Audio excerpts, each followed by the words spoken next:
కార్తీక మాసం మొదలైంది. ఎక్కడ చూసినా కూడా అయ్యప్ప భక్తులు, అయ్యప్ప మాల ధరించిన స్వాములు మనకి కనిపిస్తున్నారు. ముఖ్యంగా ఈ కార్తీక మాసంలో ఈ అయ్యప్ప స్వామి మాల ఎందుకు ధరిస్తూ ఉంటారు? అసలు ఈ అయ్యప్ప స్వామి గురించిన అనేక విషయాలు చాలా మందికి తెలియదు. సో, ఆ విషయాలను మనకు సవివరంగా వివరించటానికి ప్రముఖ ఆధ్యాత్మికవేత్త, జ్ఞానరత్న, అలాగే ప్రవచనకర్త డాక్టర్ విద్వాన్ అమరవాది శేషయ్య గారు మన భక్తి చైతన్య స్టూడియోకి విచ్చేశారు.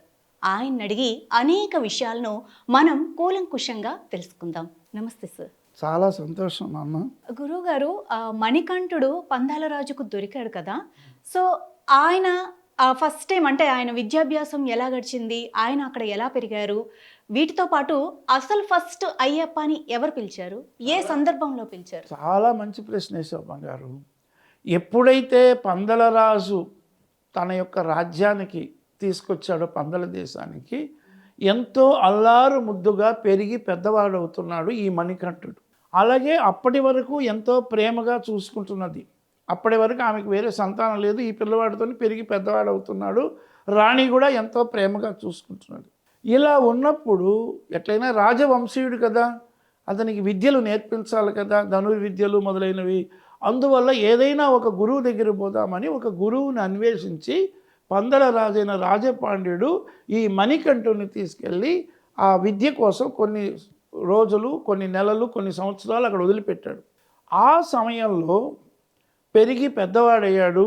అనేక శాస్త్ర విద్యలన్నీ నేర్చుకున్నాడు ఈ మణికంఠుడు. ఎందుకంటే ఇతను మణితోనే గంట దొరికినటువంటి వాడే కాబట్టి అప్పటి వరకు మణికంఠుడనే పిలుస్తుంటాడు, ఎవరు రాజైనా ప్రజలైనా భక్తులుగా.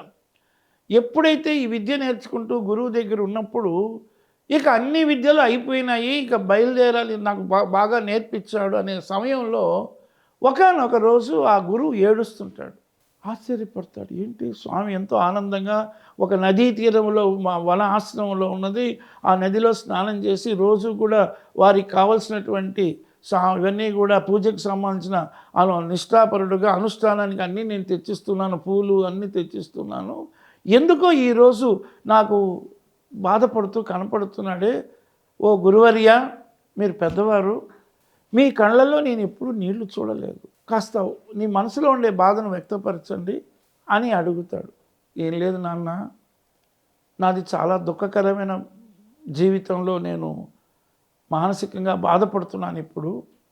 కానీ భగవంతుడు ఒక మంచి విద్యార్థి నా దగ్గర నేర్పించి రాజుగారు పంపించారు, విద్య చెప్పిస్తున్నాను, నీ విద్య కూడా పూర్తిగా వచ్చింది.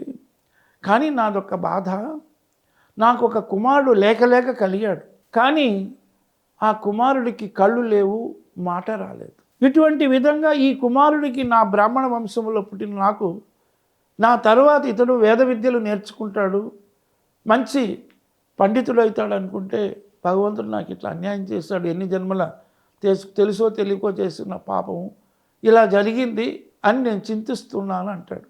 వెంటనే ఈ మణికంఠుడు అల్లారు ముద్దుగా ఆ ఇంట్లో పెరుగుతున్నాడు కదా, ఆ బాలుడిని పిలిచాడు. ఒక్కసారి అలా కౌగిలించుకొని మొదటి నుంచి స్పృశించాడు, తల నుంచి కింద వరకు. వెంటనే అనుకోకుండా అబ్బాయికి కళ్ళు వచ్చాయి. ఆ సమయంలో ఆశ్చర్యపడ్డాడు తండ్రి కూడా, తల్లి కూడా, ఆ పిల్లవాడి తల్లి. ఇలా ఆలోచిస్తుంటే మాట రాల. అప్పుడు స్వామి ఒక్కసారి తివిడాడు, మళ్ళా రెండోసారి నోరు తివిడితే వెంటనే ఆ అబ్బాయి అమ్మ అమ్మ అమ్మ అమ్మ అనే పదాన్ని మాట్లాడాడు. ఇలా అంటూ ఉంటుంటే ఒళ్ళు తివుడుతూనే ఉన్నాడు. అలా సమయంలో ఆ వచ్చి రానటువంటి మాట నోట్లో నుంచి అయ్య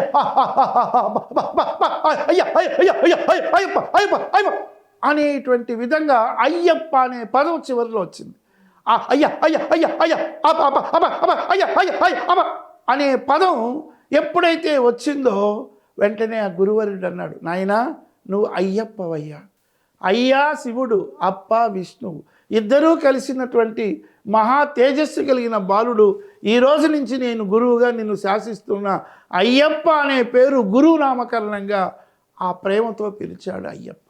ఈ విధంగా అటువంటి గురువుకి దక్షిణ ఇవ్వాలి అనేటువంటి సమయంలో, నేను నీకు ఏ దక్షిణ ఇవ్వాలి అని అడిగిన సమయంలో ఇది ఒక గురుదక్షిణగా అద్భుతంగా ఇచ్చినటువంటి ఒక సందర్భం కలిగిందన్నమాట. ఇట్లా గురుదక్షిణగా ఇచ్చిన కథలు మనకు చాలా ఉన్నాయి. భారతంలో కూడా ఉదాహరణకి తీసుకుంటే విద్య అంతా అయిన తర్వాత గురు విద్య దగ్గర విద్య నిగూఢ గుప్తమగు విత్తము రూపము పురుషాలికి విద్య యశస్సు భోగకరి విద్య నృపాల పూజితంబు తద్విద్య నెరుంగని వాడు మత్యుడే. అటువంటి విద్య విదేశాల్లో బంధు. ఇప్పుడు మన వాళ్ళంతా ఇతర దేశాల్లో ఉద్యోగం చేస్తుంటే ఆ విద్య వల్లనే మన భారతదేశంలో నేర్చుకొని ఆ విధంగా విద్య అనేది నిగూఢ గుప్తమగు విత్తం లక్ష్మి. అలాగే విదేశ బంధుడు విద్య నృపాల పూజితం, దేవతల దగ్గర పూజింపబడుతుంది పండిత సత్కారం. ఇటువంటి విద్య నెరుంగుని వాడు వింత పశువు అన్నట్టుగా అటువంటి విద్య నేర్పిన గురువును సన్మానించాలి. ఎందుకంటే తల్లి మనకు మొదట గురువు. నవమాసాలు మోసినప్పుడు మొట్టమొదట మన తల్లే తన గర్భంలో ఉండేటువంటి బిడ్డకు ఒక మంచి ఉపదేశం ఉంది. మన భారత కథలో కూడా తెలుసుకోవచ్చు అభిమన్యుతో. ఆ విధంగా తల్లి 3వ నెలలో ఇదిగోరా మీ నాన్న అని చూపిస్తుంది. అటు తర్వాత తండ్రి 5వ సంవత్సరంలో గురువును చూపిస్తాడు. గురువు దేవుడు అంటే వెతుకుట, ఎక్కడ వెతికినా ఇందాక మనం ప్రహ్లాదుడి కథ చెప్పు. ఆ విధంగా గురువు అంటే ఒక నమ్మకం, తండ్రి అంటే నమ్మకం, తండ్రి అంటే నమ్మకం.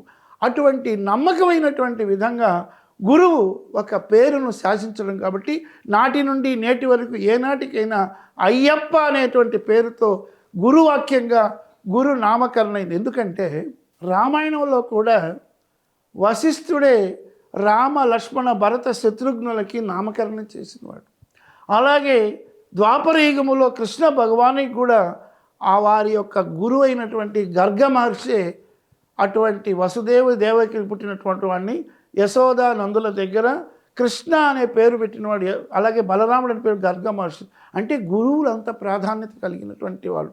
ఆ విధంగా నాటి నుండి ఈ గురువు వల్ల అయ్యప్ప అనే పేరు రావడానికి వారి కుమారుడికి కళ్ళు రావడం మోట రావడం వల్ల ఇది ఒక గురు ఆశీర్వాదంగా పొందినటువంటి ధర్మశాస్త్ర భూతనాథుడు మణికంఠుడు అయ్యప్పగా అందరి హృదయాలలో నిలిచిన కార్తీక మాస మార్గశిర మాస పుష్యమాసంలో అద్భుతంగా ఒక వ్రత దీక్షగా మనకు ఉత్తర హిమాలయాల్లో కేదారినాథ్ ఎంతో, మధ్యలో మన తిరుమల వాసుడు వెంకటాద్రి సంస్థాన బ్రహ్మాండే నాస్తికించిన వెంకటేశ సమోదేవో నభూతో నభవిష్యంతు. అలాగే అరుణాచలం అరుణగిరియే ఈ కార్తీక మాసంలో కార్తీక దీపంగా అరుణాచల శివ అరుణాచల శివ అరుణాచల శివ అరుణ శివోం అన్నటువంటి అరుణాచలం దగ్గర మహాయోగులు అటువంటి శ్రీరమణులు సుబ్రహ్మణ్య స్వామి వంశంలో పుట్టిన రమణాశ్రమం, శేషాద్రి స్వామి, రామసూరత్ కుమార్ స్వామి, అనేక మంది యోగులు ఆ 14 కిలోమీటర్ల ఆ గిరియే అరుణగిరిగా అద్భుతమైనటువంటి శివరాత్రి పుట్టడానికి ఆ అనల స్తంభమే బ్రహ్మ విష్ణువుల యొక్క వాదన తీర్చడానికి ఏర్పడిన మహాశివరాత్రి మాఘశుద్ధ చతుర్దశి రోజు ఈ అరుణాచలం హిమాలయ పర్వతాల కంటే ముందు పుట్టినట్టుగా ఈ విధంగా కొండల్లో స్వామి వెలిశాడంటే ఆ భగవంతుని లీలగా.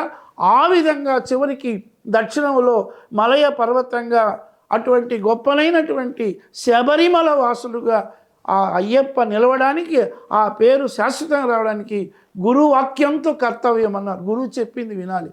అటువంటి విధంగా గకారం అనే అజ్ఞానం అనే చీకటిని తొలగొట్టి రకారం అనే జ్ఞానజ్యోతిని చూపేవాడు గురువు. కాబట్టి గురు బ్రహ్మ గురు విష్ణు గురుదేవో మహేశ్వర గురు సాక్షాత్ పరబ్రహ్మ తస్మై శ్రీ గురవే నమః అన్నారు. ఆ యొక్క గురువు ఆశీర్వాదంతోనే అయ్యప్ప అనే పేరు వచ్చిందమ్మా. ఇది నన్ను అడిగింది. ఓం శాస్తి ఓం స్వామియే శరణం అయ్యప్ప.